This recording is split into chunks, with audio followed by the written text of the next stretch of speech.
Bonjour à tous, je m'appelle Emeline, je suis designer, espace et mobilier et je suis formatrice Gestarbim. Donc on va voir aujourd'hui un projet, qu'on pourrait avoir si on a un client, qui a un appartement en duplex. Ça, c'est le projet, Rosa. Et donc on va voir aujourd'hui ce qu'on peut faire en termes d'aménagement d'espace, comment on va concevoir du mobilier sur mesure, comment on va produire, les plans pour le chantier, présenter des visuels attractifs aussi pour les clients et garder une cohérence entre toutes les informations du projet. Donc juste pour commencer, quelques visuels, du projet. Hop, rapidement, où on a un espace assez complet, la cuisine qu'on va aménager complètement, les différents espaces de nuit. On peut aussi évidemment travailler, la salle de bain, avec le calpinage notamment.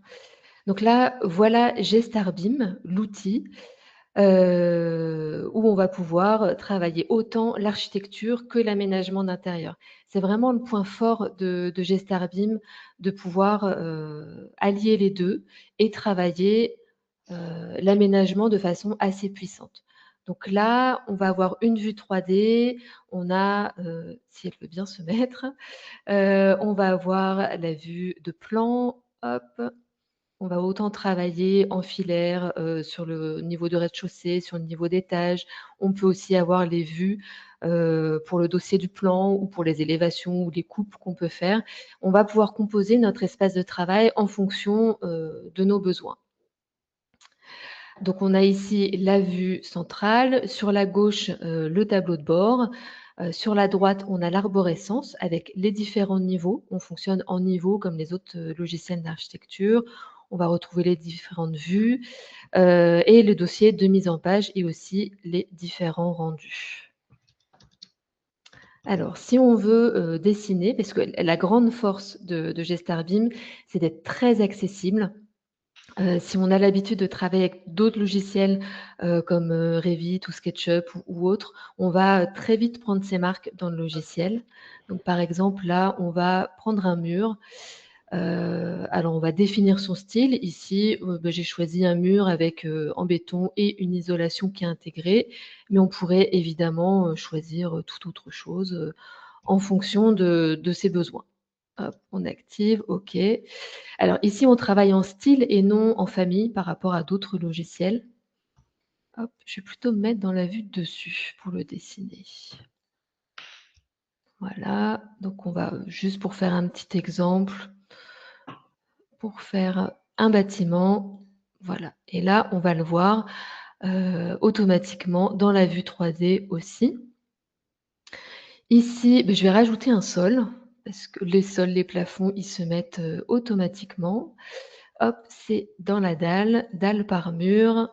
Je choisis mon bâtiment, entrée et j'ai un sol par défaut évidemment qui se met, mais si je le paramètre au préalable ou je peux le modifier, après. On va pouvoir rajouter des portes, hop. Encore une fois, soit, dans la vue d'implantation ou dans la vue 3D. D'ailleurs, on va aller rajouter une fenêtre dans la vue 3D. Ici, on choisit le mur où on veut le mettre, ensuite on va le positionner et voilà. Donc c'est assez simple, assez rapide à prendre en main, très, très intuitif. Autre chose que je voulais vous montrer avant de passer vraiment au projet Rosa, c'est un automatisme que d'autres logiciels n'ont pas, mais qui est assez sympa. Ça va être, le fait de créer, un immeuble, un bâtiment à partir d'un DWG. Alors là, je vais prendre mon salon de coiffure. Hop, oui, c'est bien ça. Je vais choisir en millimètres parce que c'est comme ça que je travaille. L'échelle, elle est pas bonne, alors je fais attention, voilà, pour la mettre à la bonne échelle. Hop, je vais choisir l'origine et je vais le placer à côté. Donc là, j'ai tout le plan qui s'est mis. Une fois que je l'ai intégré, je vais pouvoir, avec l'outil Blueprint, créer un groupe local. Donc je vais choisir cette partie-là, entrée, ensuite création de plan de niveau. Là, je peux définir, les particularités de mon plan, quels traits je vais prendre en considération pour créer un mur, donc quelle est son épaisseur minimum, sa longueur, sa hauteur, et cetera. Même la couleur, du mur. Hop, j'appuie sur OK, je sélectionne le groupe et on voit ici, hem, le bâtiment qui s'est créé tout seul. Donc ça, c'est assez sympa, c'est des automatismes, voilà, qu'on peut utiliser. On peut évidemment, créer un projet à partir d'un DWG ou même à partir d'un PDF ou d'un plan, écrit à la main. Donc ça, c'est assez pratique. Alors, on va passer maintenant au projet. Hop, je vais retirer tout ça, gagner de la place pour pas que ça nous pollue visuellement.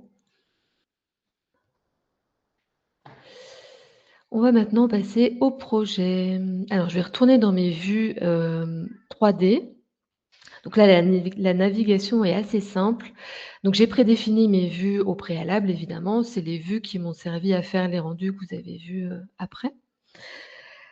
Et dans ce duplex, j'ai notamment un escalier. Hop,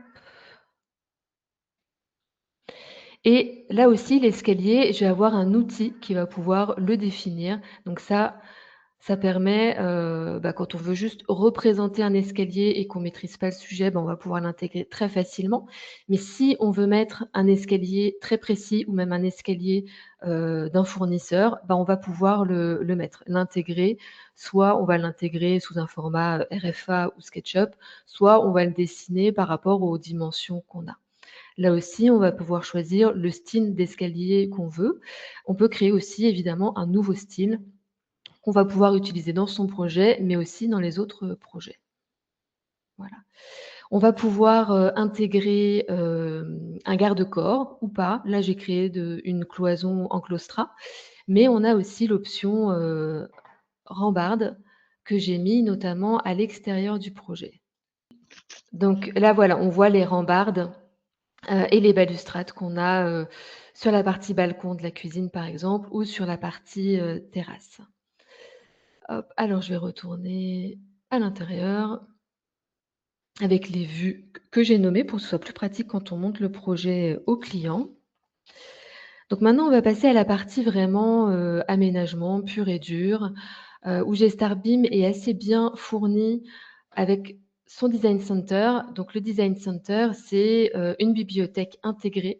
Donc on va avoir beaucoup d'éléments, que ce soit des objets, portes, fenêtres, objets de décoration, mobilier, mais aussi des matériaux qui sont là de base.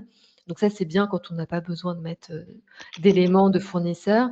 Mais quand on fait un projet pour un client, évidemment, on va avoir besoin de mettre les références qu'on choisit et qu'on lui prescrit.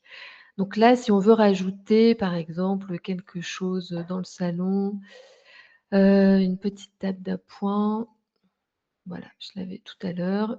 Il suffit de la glisser pour l'intégrer et voilà. Évidemment, si je veux la replacer après, dans la vue de dessus pour, changer sa position ou, la placer par rapport à un point ou par rapport à une dimension où on voudrait une allée, ou une dimension particulière entre des éléments, c'est possible. Donc ça, c'est un des points forts, de Gestarbeam. L'autre point fort, c'est qu'on va pouvoir aussi intégrer des éléments de 3D Warehouse ou, All Warehouse ou même la bibliothèque BIM. Donc ça va vraiment vous permettre, d'aller chercher des éléments, standards. Là, voilà, c'est, la partie salle de bain qu'on verra après, que j'ai rajouté, une robinetterie. Donc soit on va aller chercher dans les bibliothèques en ligne, soit on va sur le site des fournisseurs, on enregistre le format SketchUp, RFA ou autre, ou 3ds, et on l'importe dans Gestarbeam pour pouvoir l'intégrer. La force du BIM, évidemment, j'en ai pas parlé au début quand, j'ai parlé des fenêtres et des portes, mais c'est que pour chaque élément qu'on va avoir, on va pouvoir renseigner les éléments BIM, que ce soit, le nom, le fabricant, le prix, les dimensions, voilà, tous les éléments qui peuvent être, intéressants à transférer pour les parties prenantes du projet et ce qui va faire la force de la connexion avec, les autres parties prenantes. Alors pour vous montrer l'éditeur de pièces, on va peut-être changer d'espace et aller dans la suite parentale qui est à l'étage. Donc là, on a une pièce avec une salle de bain et un dressing sur le côté. Et cette partie, elle a vraiment été pensée, l'éditeur de pièces, pour les architectes d'intérieur et designers espace. On va choisir la pièce où on veut travailler et ça nous ouvre un outil où on va pouvoir configurer tous les éléments qui composent cette pièce, que ce soit les portes, les fenêtres. Alors là, on les a déjà mis en amont, mais les rideaux, notamment les rideaux, je les ai mis avec cet outil-là. Ça permet de bien les placer. On va également pouvoir mettre tous les interrupteurs. Alors ça, j'apprécie particulièrement le faire avec cet outil parce qu'on va pouvoir choisir, la hauteur, vraiment sa position par rapport au mur, par rapport au côté du mur, ce qui est beaucoup moins facile à faire, en élévation ou en plan ou en 3D. On va pouvoir ajouter des corniches si on veut cacher, le haut des rideaux, par exemple, ou si on veut mettre, une plinthe ou si on veut mettre des moulures, sur le mur. On va pouvoir ajouter les luminaires, les appliques, de la décoration. On va aussi pouvoir, changer le sol si on veut, changer la finition du plafond, mais également si on veut rajouter du carrelage, donc là j'en ai pas dans cette pièce-là.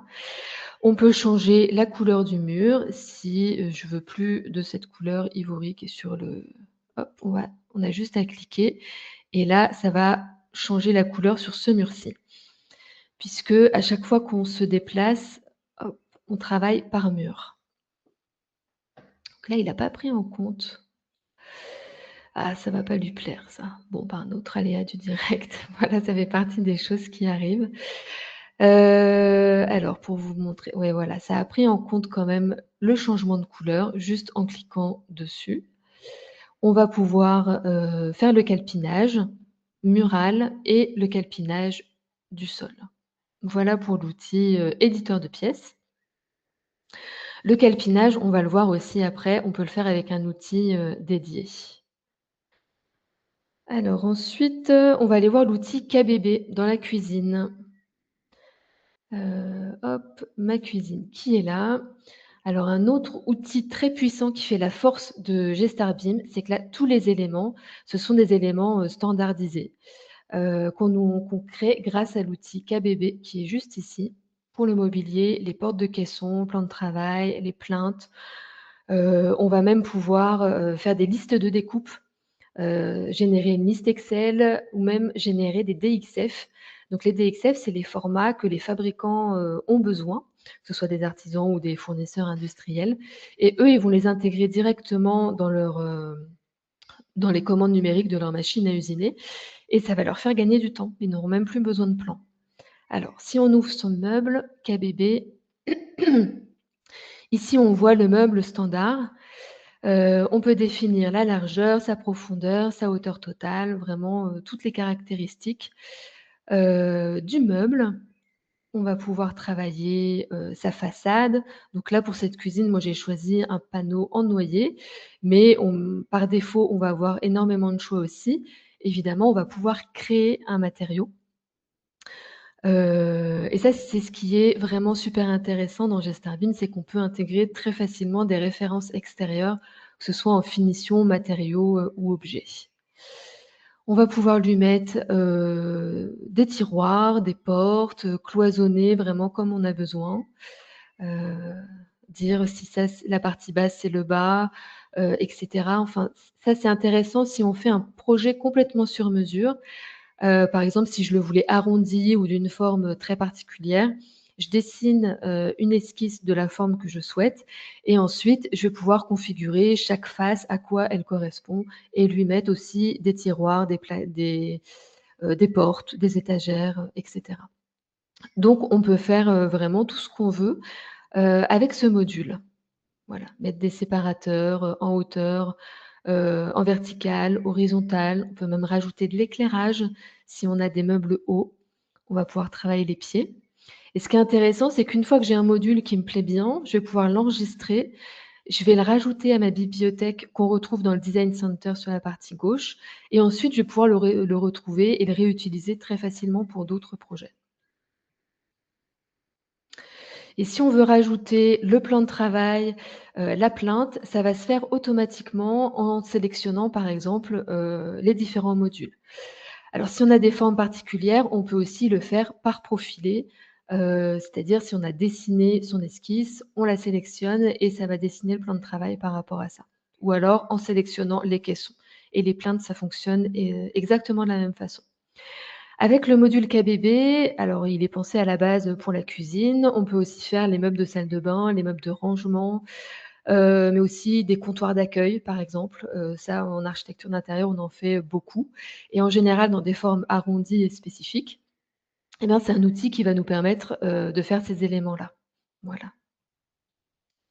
Hop, ah oui, il a rentré. Alors maintenant, si on va dans la salle de bain, hop, salle de bain. Je vais vous montrer le calpinage. Donc là, on voit aussi la partie douche, que j'ai été chercher dans la 3D Warehouse. Ici, le meuble de salle de bain aussi, j'ai été le chercher dans le 3D Warehouse. Voilà, pour mettre vraiment tous les éléments dont on pourrait avoir besoin, pour le projet du client. Là, ce qui nous intéresse, c'est le calpinage qu'on a au sol et au mur. Donc si je veux le modifier, hop, on va pouvoir modifier le calpinage. C'est un outil qui est vraiment intéressant pour composer son mur. Donc là, c'est les éliges. Donc je suis allée chercher la référence, d'un fournisseur, je le mets à la dimension de mon carreau, je mets la dimension du joint. Je peux changer, la disposition du carrelage, même si je veux l'incliner. Je peux mettre la couleur de mes joints, ça c'est intéressant aussi et voilà, avec ça, je peux avoir le mur vraiment que je veux.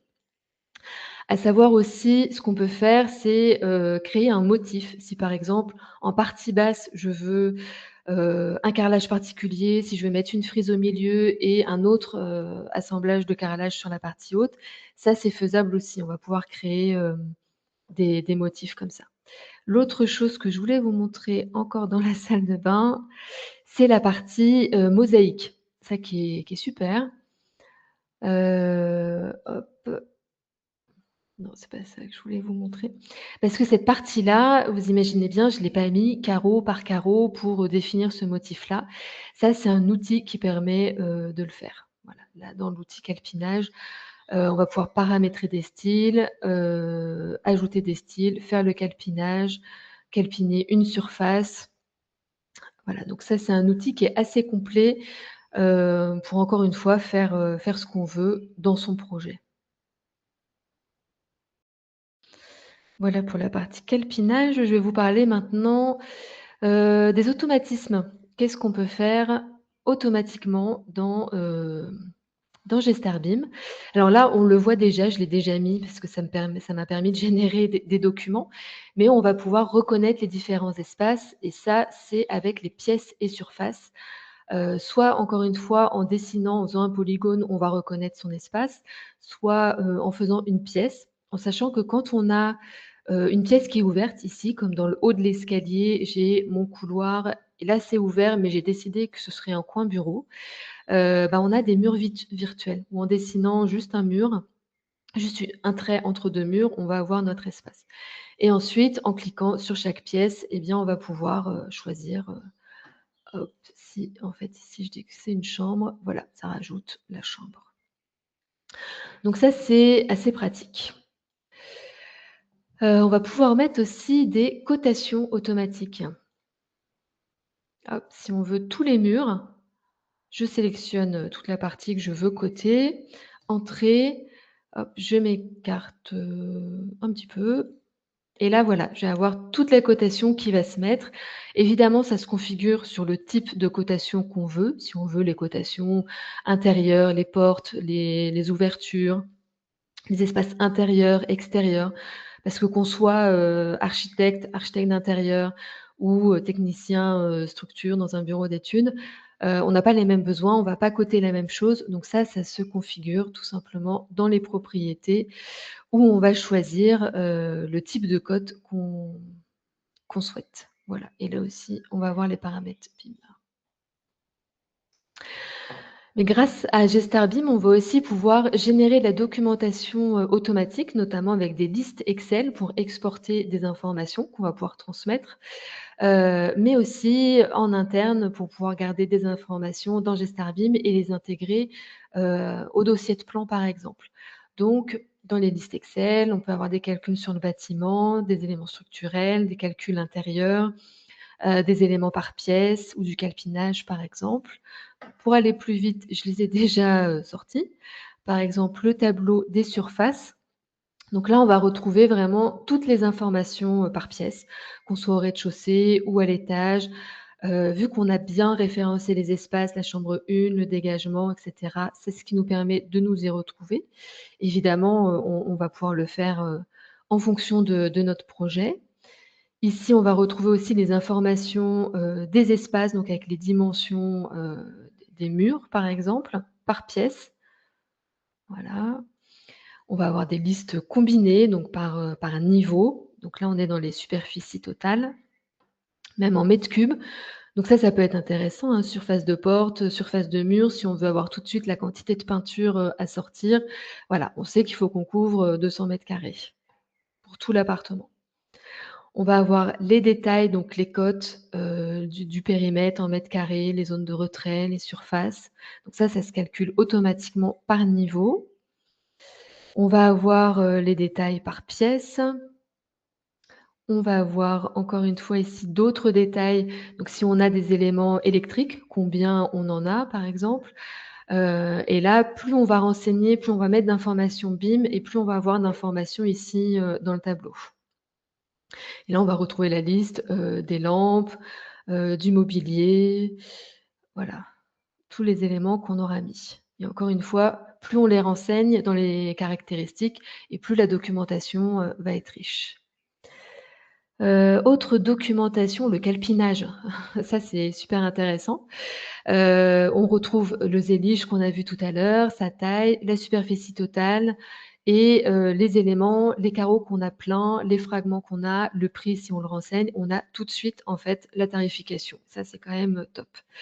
Je vous ai pas montré, mais j'ai fait aussi le miroir en calpinage pour avoir un miroir, de dimension sur mesure. On va le faire avec l'outil calpinage et il ressort aussi dans cet outil-là. Voilà. Donc là, on a aussi le sol qui était tout à l'heure. On va retrouver les éléments par pièce, mais là, il y en a que dans une pièce, donc c'est pas très riche. On va retrouver les surfaces sans calpinage. Donc là, ce sont, les autres couleurs qui ont été utilisées sur les murs. J'ai le papier peint aussi que j'ai mis dans les 2 chambres, 3 chambres, voilà et le détail du calpinage. Un autre document, alors ça, c'est un document automatique, qui peut être bien aussi pour, les fabricants. Ça va être la liste. On a les dimensions des panneaux pour un meuble de cuisine. Ça, c'est le meuble, du frigo. On va revenir dans GestarBIM. Si on revient dans la cuisine. Ici, en fait, si je veux générer, la liste des éléments de mobilier et on a aussi une autre façon qui est dans la partie KBB, hop, que je vous ai montré tout à l'heure, la liste des découpes. Ça, on a, 3-4 outils où on peut avoir des éléments par meuble.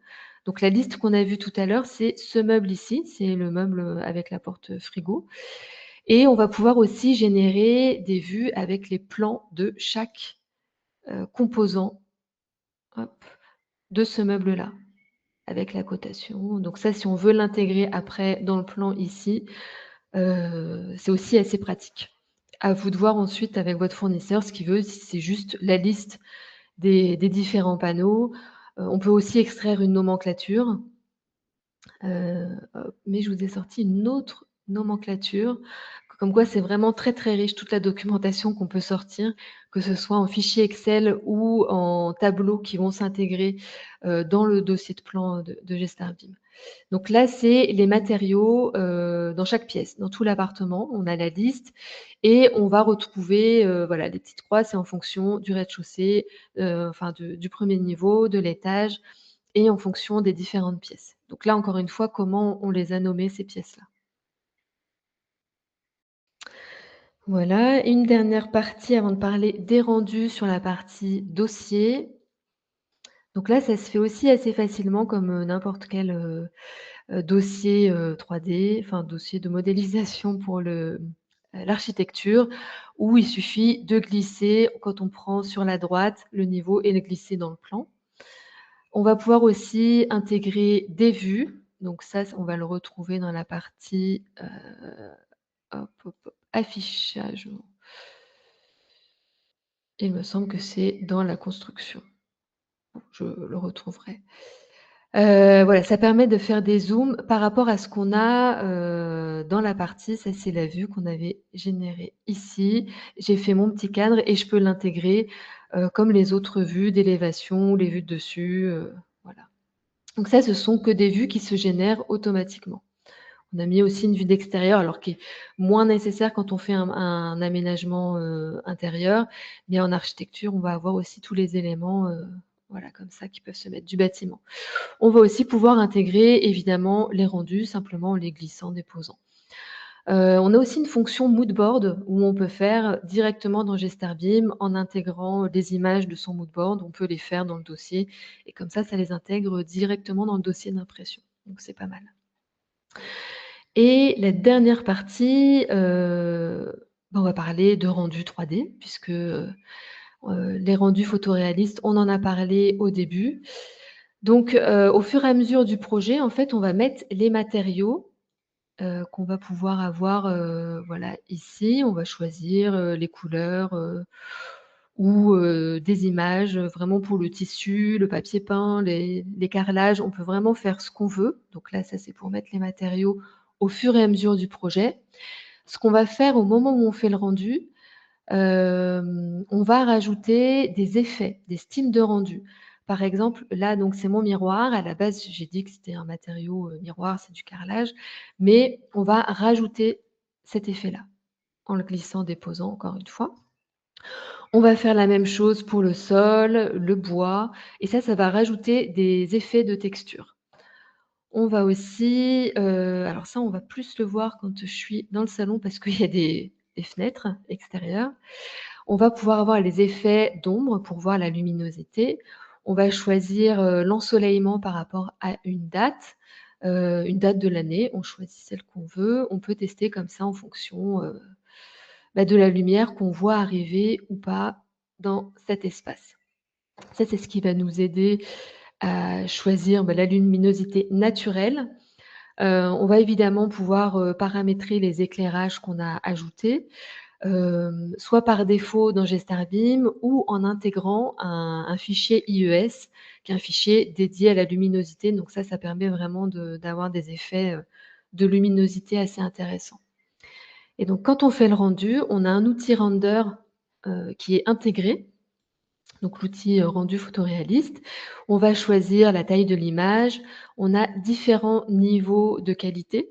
Donc, l'image d'aperçu rapide, quand on veut vraiment un rendu très rapide pour voir ce que ça va donner. Ensuite, on va pouvoir augmenter la définition jusqu'à avoir des paramètres personnalisés et là, on choisit vraiment, ce qu'on veut. On va activer ou pas l'éclairage artificiel. Si on veut aller vite et qu'on veut retirer tous les éclairages plutôt que les désactiver, dans la fenêtre, on peut le faire juste ici. On va pouvoir choisir la lumière du soleil, si on veut une lumière du jour, le soir, et cetera. Les fichiers IES qu'on peut activer ici ou pas. Encore une fois, ici, on peut changer, la date si on veut. On va pouvoir mettre un arrière-plan ou pas du tout. Hop, une image, évidemment, qu'on va pouvoir, choisir. On peut choisir une image personnalisée à l'arrière. Voilà. Si on lance le rendu, et bien, hop, ça va lancer une fenêtre externe. On va générer le modèle. Donc cette partie-là, elle peut être un peu lourde en fonction du modèle qu'on a. Si on a beaucoup de végétation, beaucoup de luminaires, beaucoup de détails, qu'on va activer, on va mettre tous les calques, on va mettre tous les calques en actif, pour pouvoir les voir dans le modèle et ça va exporter l'ensemble du modèle et après on va pouvoir continuer à travailler, sur son dossier et le rendu va se faire de façon complètement indépendante. Donc ça, c'est aussi intéressant. Une fois qu'on a fait tous ces réglages, On va exporter, le rendu et on va pouvoir programmer même tous les rendus de toutes les images, de tous les points de vue qu'on a sélectionnés. Hop, alors où est-ce qu'elle s'est mise cette vue? Je voulais vous la montrer, elle va peut-être s'ouvrir après. Pour que vous voyez que c'est vraiment à part, mais elle ne s'ouvre pas. Bon, c'est une petite fenêtre qui se met, à côté et ça va travailler tranquillement, pendant ce temps-là. Si on veut des rendus vraiment plus poussés, on a un lien avec, Desync Render, qui est un outil de rendu, certains connaissent, qui est, très, très bien, et photoréaliste. Je vous montrerai des images d'exemple après. Donc là, il suffit de le lancer, début vierge, et il va exporter tout le modèle qu'on a, même les matériaux et les luminaires. Donc ça, c'est intéressant parce que, Desync Render, il est gratuit. Il devient payant si on a besoin d'une bibliothèque de matériaux, et de luminaires assez poussés. Mais si on utilise ceux de Gestarbeam et qu'on les exporte comme ça, on va pouvoir utiliser Desync Render de façon, complète. Donc ça, c'est assez sympa. Et le dernier point que je voulais voir avec vous pour vous montrer ce que vous a dit tout à l'heure, Marc, sur, le fait de pouvoir travailler avec d'autres logiciels quand on va importer, exporter, mais ça se fait ici de façon très, très simple. Donc si on veut importer par exemple un fichier Revit, si vous travaillez avec un architecte qui a fait toute sa maquette sous Revit, vous l'importez et vous allez pouvoir la travailler exactement comme le bâtiment que moi j'ai créé complètement dans Gestarbeam. Et de la même façon, si vous voulez travailler avec quelqu'un, un bureau d'études ou un architecte qui a besoin d'un fichier, Revit ou autre ou même SketchUp, bah, c'est aussi possible. Voilà et ça se fait, très, très bien. Et la dernière partie, donc pour revenir sur les rendus, donc ça, c'est les différents rendus que j'ai fait moi uniquement avec, l'outil rendu, intégré à Gestarbeam où on voit qu'on peut faire déjà pas mal de choses. On peut régler l'éclairage des luminaires plus ou moins fort, les cônes de direction, et cetera. Dans la cuisine aussi où j'avais rajouté un bandeau LED ici. Et les rendus qu'on peut avoir avec, Desync Render, ça c'est un exemple. Alors le projet avait été fait complètement dans Gestarbeam, donc là on est sur un projet d'architecture pure. Et là aussi c'est un salon qui est fait, enfin le rendu est fait dans Desync Render. Donc c'est un peu plus poussé quand on veut, une photo, enfin un rendu photoréaliste, on peut pousser avec D5 Render où le lien est facilité. Voilà. Là aussi pour les extérieurs, c'est quand même très sympa.